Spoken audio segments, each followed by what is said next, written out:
नसीब का खेल, मज़ेदार हिंदी कहानी। दोस्तों, कुछ लोग कहते हैं कि नसीब में होगा तो मिलेगा। कुछ लोगों का मानना है कि नसीब खुद बनाना पड़ता है।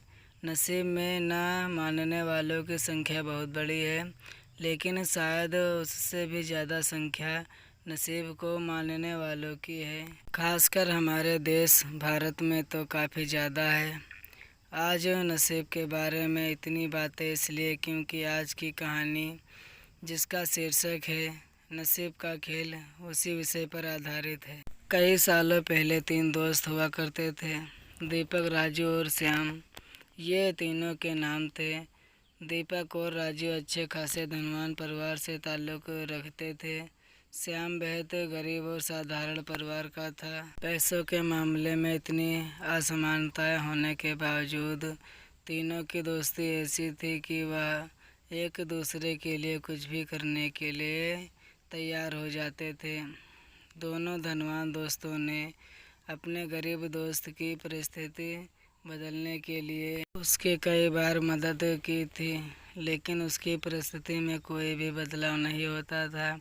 वह कहते हैं न कि समय से पहले और नसीब से ज़्यादा किसी को कुछ नहीं मिलता। बस ऐसा ही कुछ श्याम के साथ होता था। तीनों ही जवान हो गए थे। दोनों धनवान दोस्त अपना अपना व्यापार अच्छे से करने लगे और पहले से भी ज़्यादा धनवान बनते चले गए। श्याम की हालत पहले से बदतर होती गई।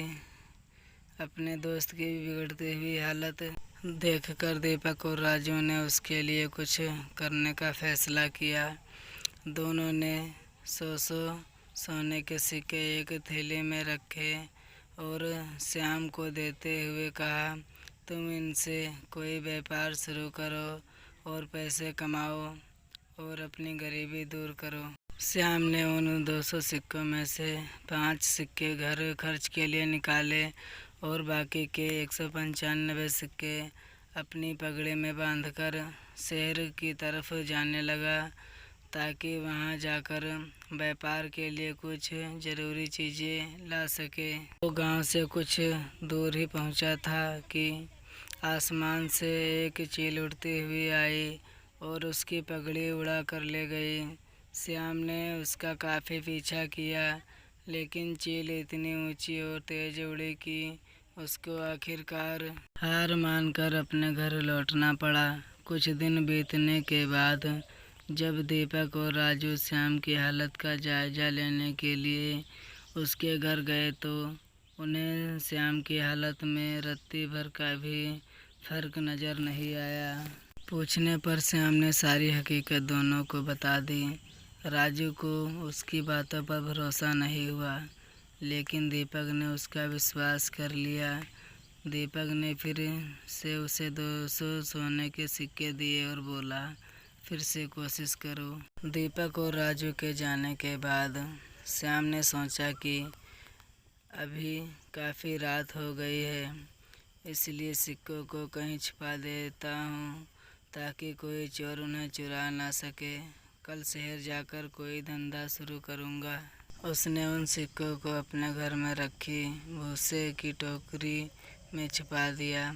श्याम सुबह नींद से जागा और सीधा उस भूसे की टोकरी की तरफ गया जहां उसने सिक्के छिपाए थे। उसने घर में काफ़ी ढूंढा, लेकिन उसे वह भूसे की टोकरी कहीं नहीं दिखाई दी। उसने अपनी माँ से पूछा तो माँ ने बताया कि उसे सब्जी खरीदनी थी और घर में पैसे नहीं थे, इसलिए उसने उस भूसे की टोकरी के बदले सब्जी खरीद ली।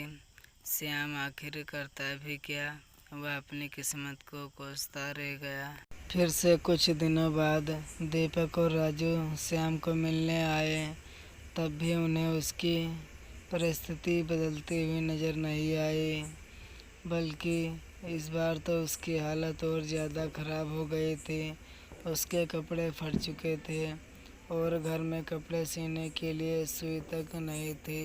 राजू और दीपक के जाने के बाद श्याम ने अपनी माँ से कहकर अपने फटे कपड़े सिलवा लिए।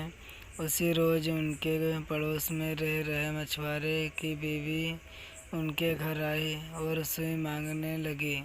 वह बोली, मेरे पति को मछलियाँ पकड़ने जाना है, लेकिन हमारा मछली पकड़ने का जाल कई जगह से फट चुका है।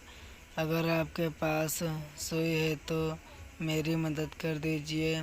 इसके बदले में मैं आपको एक अच्छी सी मछली देकर जाऊंगी। शाम की माँ ने उस महिला को सुई दे दी।